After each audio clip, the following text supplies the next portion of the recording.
ये सत्य घटना है परमात्मा कबीर जी की एक अविश्वसनीय महिमा की, जो उन्होंने लोदी वंश के एक दिल्ली के बादशाह सिकंदर लोदी के साथ की। सिकंदर लोदी दिल्ली के तख्त पर काबिज एक ऐसा बादशाह जो जबरन लोगों का धर्म परिवर्तन कराता था। ये सत्य घटना उस समय की है जब दिल्ली के बादशाह सिकंदर लोदी को जलन का रोग हो जाता है। बादशाह का शरीर जला हुआ दिखाई नहीं दे रहा था, लेकिन पीड़ा इतनी थी कि जैसे शरीर को अग्नि से जला दिया गया हो। इसके लिए पूरे भारतवर्ष के हिंदू और मुस्लिम धर्म के सभी पंडित, काजी, वैद्य, हकीम भी उपचार कर करके थक चुके थे। परमात्मा के विधान में है, जब मनुष्य के पाप कर्म अधिक हो जाते हैं तो कोई भी दवा काम नहीं करती। कुछ ऐसा ही बादशाह के साथ भी हो रहा था। शानदार। अल्लाह के फजल से ये दवा जरूर हमारे जलन के रोग को ठीक कर देगी, इंशाअल्लाह।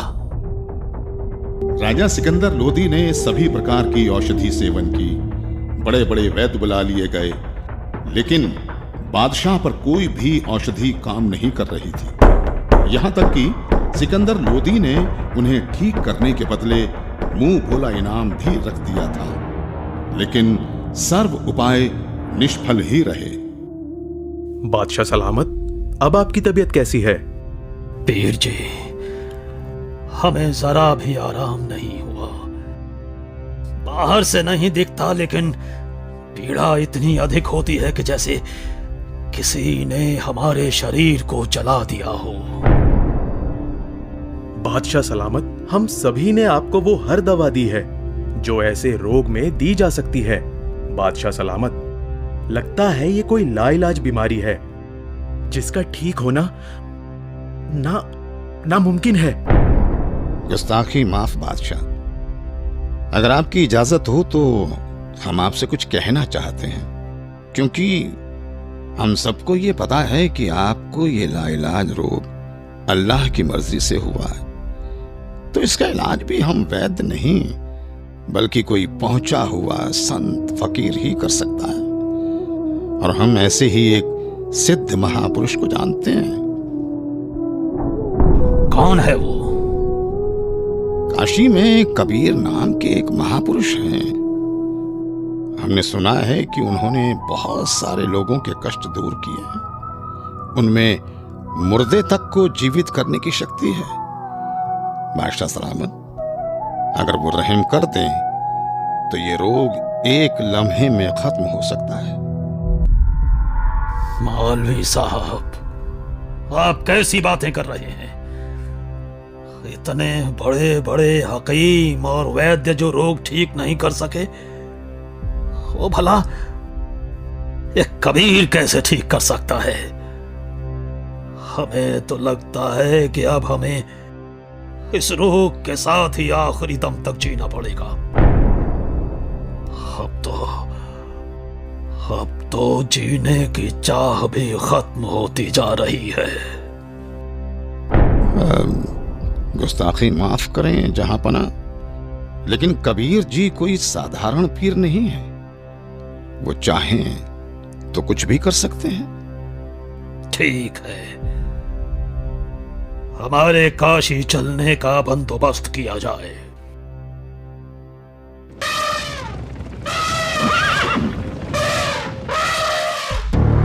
काशी नरेश महाराज वीर देव सिंह बघेल की जय हो।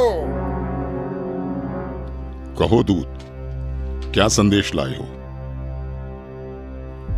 काशी नरेश, बादशाह सिकंदर लोदी इस समय अपने जलन के रोग के कारण बहुत परेशान हैं।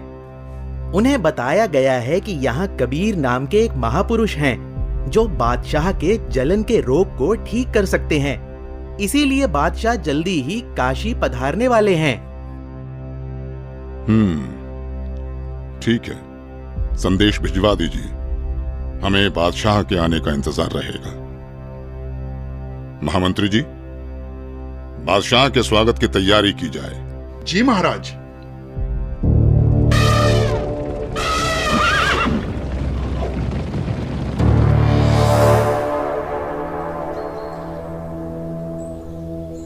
बादशाह सलामत, कृपया भोजन ग्रहण करें। वीरदेव, मैं तुम्हारी खातिरदारी से बहुत प्रसन्न हूं, लेकिन मैं कुछ भी खा नहीं सकता। मैं अपने जलन के रोग से बहुत ज्यादा परेशान हूं। इस समय पूरे जहां में हमसे ज्यादा दुखी कोई नहीं। मुझे मालूम हुआ है कि यहाँ काशी में कबीर नाम के कोई संत हैं। आप उनके बारे में जरूर जानते होंगे, इसलिए मेरी ख्वाहिश है कि आप हमें कबीर जी से मिलवाओ। सुना है इस पृथ्वी पर केवल वही एक हैं जो मेरे इस रोग को ठीक कर सकते हैं, वरना अब केवल आत्महत्या करना ही बाकी रह गया है। बादशाह सलामत, अब आप बिल्कुल ठीक जगह आ गए हैं। निश्चय ही अब आपका जलन का रोग ठीक हो जाएगा। ऐसी क्या खास बात है उन कबीर में, वीरदेव? हे दिल्ली के सम्राट, कबीर जी कोई साधारण व्यक्ति नहीं है, बल्कि भगवान खुद ही कबीर जी के रूप में आए हैं। यदि कबीर देव जी की दया दृष्टि हो गई तो समझो आपका कष्ट हमेशा हमेशा के लिए दूर हो जाएगा। इंशाअल्लाह। वीरदेव, अगर ऐसा है तो जल्द से जल्द उस संत को हमारे पास लाया जाए। आपका आदेश सर आंखों पर बादशाह सलामत। लेकिन मेरी अर्ज है आपसे। बेफिक्र होकर कहो। बादशाह, कहते हैं कि संत को कभी आदेश देकर नहीं बुलाना चाहिए, और कबीर प्रभु जी तो संतों के संत हैं। फिर भी यदि हम उन्हें आदेश देकर बुलवा भी लें और उन्होंने आपके रोग को दूर करने की कृपा ही नहीं की, तो फिर उनका आना ना आना एक समान होगा। आप दिल्ली के सम्राट हैं, किंतु बादशाह, मेरे हिसाब से कबीर परमेश्वर जी को बुलाने की बजाय खुद चलकर उनके द्वार पर जाना चाहिए, उनके आगे नतमस्तक होना चाहिए। तभी संत प्रसन्न होकर अपनी कृपा बरसाते हैं। इसलिए मेरा अनुरोध है कि हमें खुद ही कबीर प्रभु के पास चलना चाहिए। बाकी आप जैसा आदेश दें।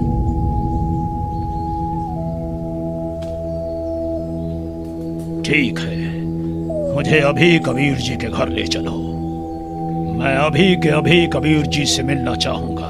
बादशाह सलामत, कबीर प्रभु जी रोज शाम को अपने गुरु रामानंद जी के पास जाते हैं, जहां वो सभी भक्तों के साथ मिलकर आरती किया करते हैं। अभी हमें श्री रामानंद जी के आश्रम ही चलना होगा। इंशाअल्लाह।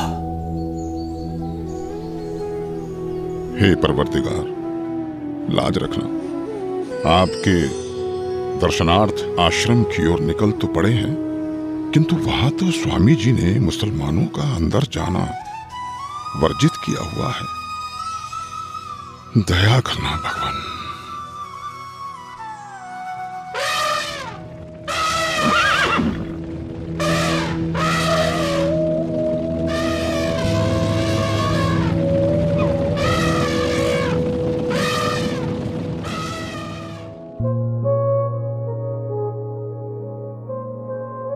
हे भक्त, क्या कबीर जी आ चुके हैं? अभी नहीं आए हैं राजन, आने ही वाले हैं। इस समय वो अवश्य आते हैं। कोई बात नहीं वीरदेव, चलो अंदर आश्रम में बैठकर कुछ देर इंतजार कर लेते हैं। जी बादशाह सलामत। भगत जी, एक बार आप स्वामी रामानंद जी से आज्ञा लेकर आइए कि दिल्ली के बादशाह सिकंदर लोदी आए हैं, आपके दर्शन करना चाहते हैं और कबीर जी से मिलना चाहते हैं। कबीर जी आए तब तक यहां आश्रम में कुछ देर आपके पास बैठना चाहते हैं।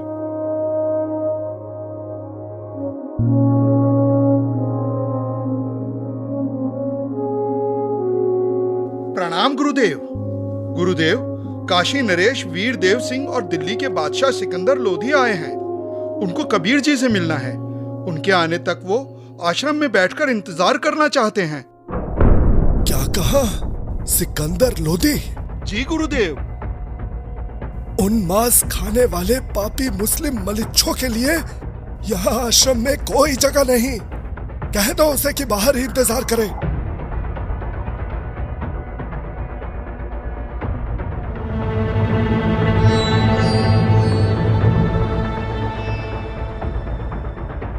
हे राजन, स्वामी जी ने बादशाह को अंदर आने से मना कर दिया है। मुसलमानों का आश्रम में प्रवेश निषेध है। हम मलेच्छ हैं तो कौड़ी का ऋषि अगर हमें ऐसा कह सकता है, दिल्ली के बादशाह को ऐसा कह सकता है, तो आम मुसलमानों को तो न जाने क्या क्या कहता होगा। माफ करें, पर आप अंदर नहीं जा सकते। बादशाह शांत हो जाइए, रुक जाइए। हटो यहां से।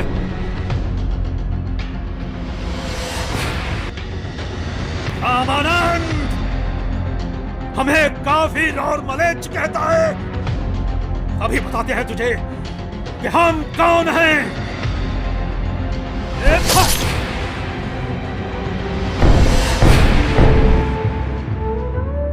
हे कबीर प्रभु, ये क्या किया आपने? अनर्थ हो गया बादशाह सलामत, अनर्थ हो गया।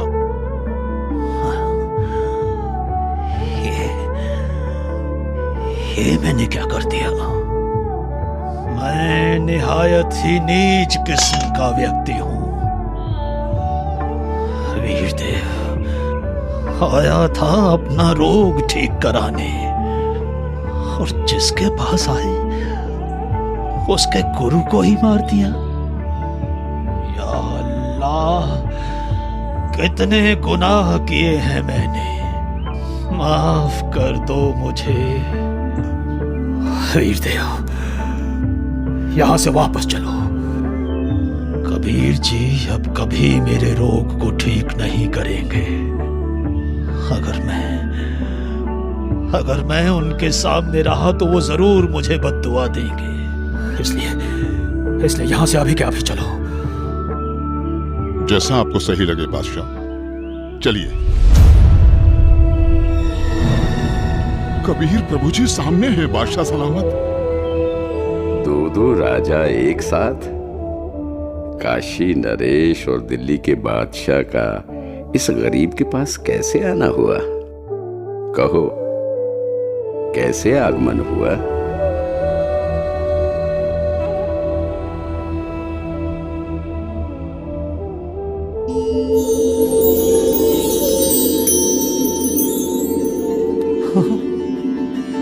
मेरी जलन मेरी जलन तो ठीक हो गई।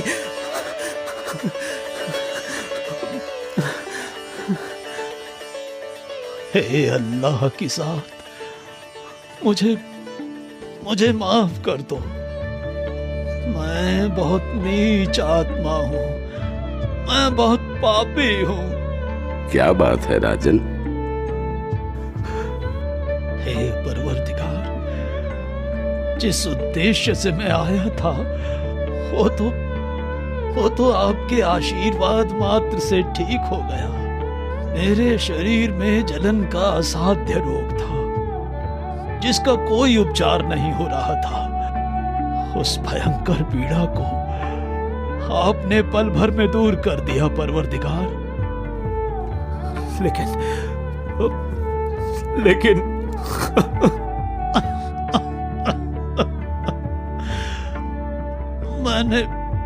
मैंने एक जुल्म कर दिया। मुझे माफ कर दो परवरदिगार, मुझे माफ कर दो। आप इतने दुख से भरे हुए और डरे हुए क्यों हैं?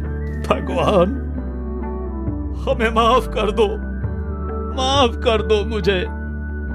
ठीक है, मैंने माफ किया। नहीं परवरदिगार, आप मुझे माफ नहीं करेंगे। राजन, आप व्यर्थ में व्याकुल ना हो। मैंने आपको माफ कर दिया। बताओ क्या हुआ? मुझसे एक निहायत ही बड़ा अपराध हो गया है। अगर आप उस अपराध को सुनेंगे तो आप मुझसे खफा होकर मुझे बद्दुआ देंगे और मैं फिर से वैसा ही हो जाऊंगा जैसा यहाँ आया था।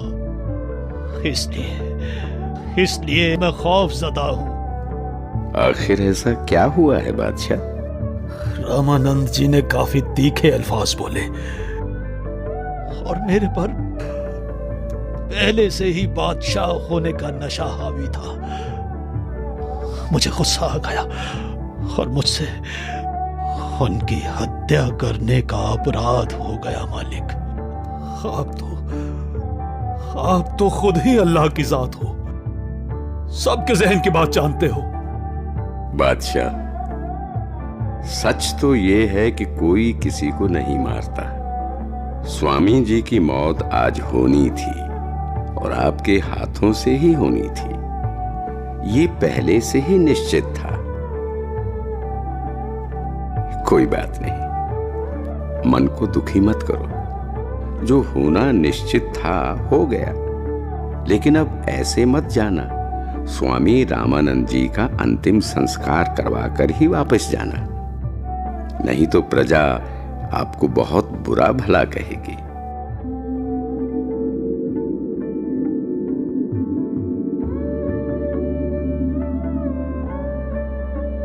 वीरदेव, आज मुझे अल्लाह मिल गए, ऐसे महापुरुष जिनके आशीर्वाद देते ही मैं स्वस्थ हो गया।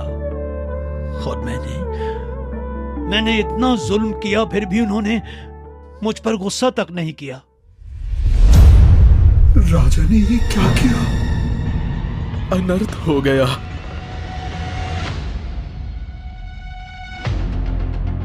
कबीर जी आ गए। कबीर जी आ गए। कबीर जी आ गए। कबीर जी आ गए।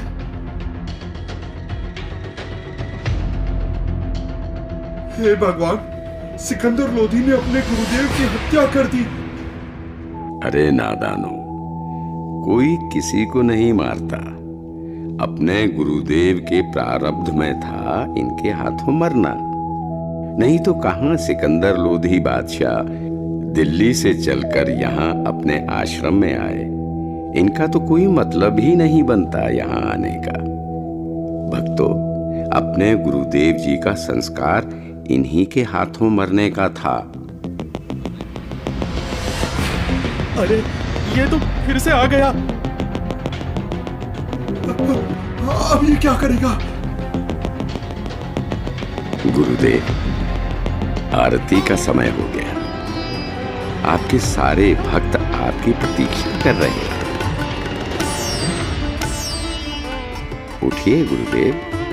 हे भगवान, हे गुरुदेव, यहाँ आपके बच्चे खड़े हैं।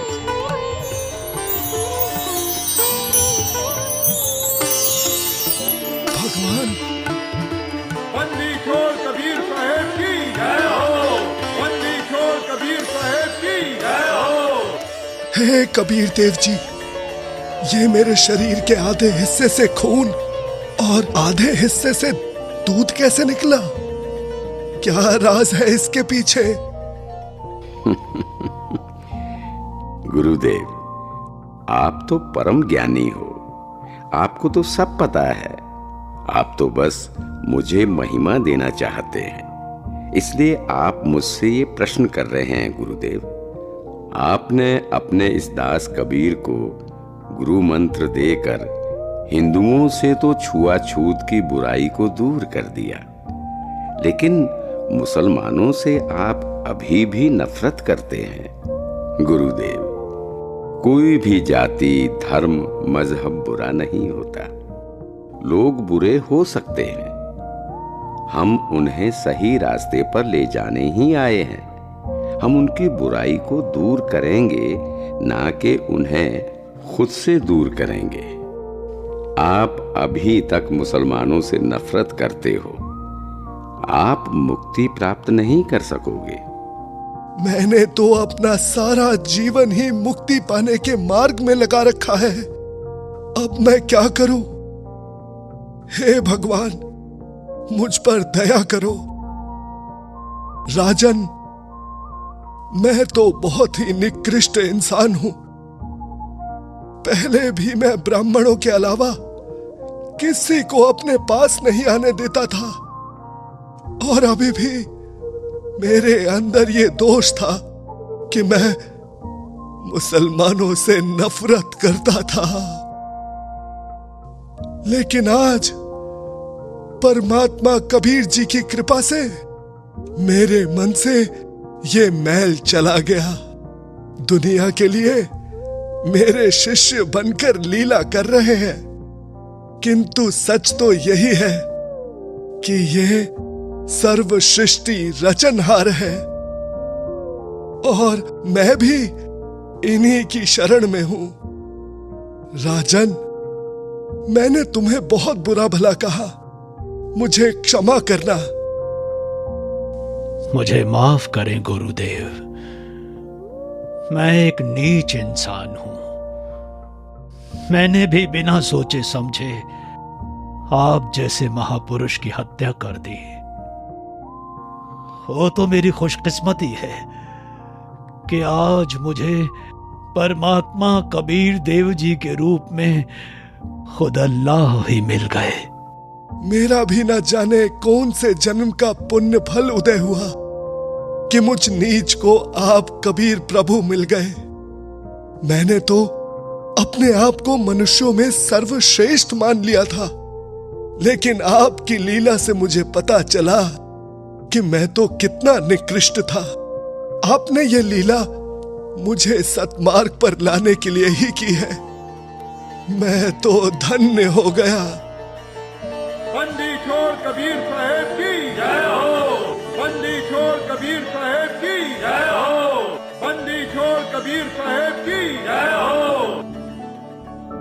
इस तरह परमात्मा कबीर देव जी ने न केवल सिकंदर लोदी बल्कि गुरु रामानंद जी को सतमार्ग दिखाया और उन्हें मुक्ति की तरफ ले गए।